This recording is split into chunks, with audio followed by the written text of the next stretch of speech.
Hi everyone, Husqvarna is a veteran staple in the motorcycle community, but when it comes to the electric bike market, well, it's still in its infant stages. The Swedish manufacturer took its first steps, however, in the new landscape recently when it announced its fully electric bike, the EE5, at the Milan Motorcycle Show.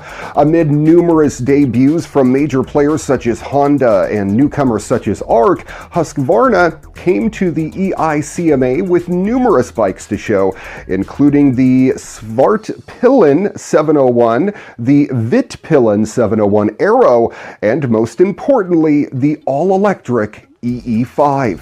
Appropriately, this first foray is a small mini-cycle intended for novice riders just getting into the exciting world of motocross. The EE5 has classic dirt bike styling that includes knobby tires, beefy forks, minimal cladding, slim mud guards, and a naked engine. Except this time, that engine is simply an electric motor.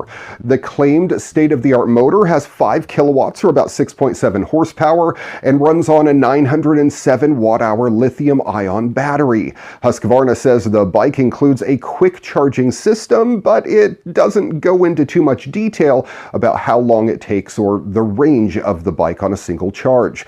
Aimed at beginner riders, the EE5 has a WP suspension, a race-ready chassis, an adjustable seat height, and offers 6 different ride modes. The best part, it's not a concept. This baby is ready to go straight into production.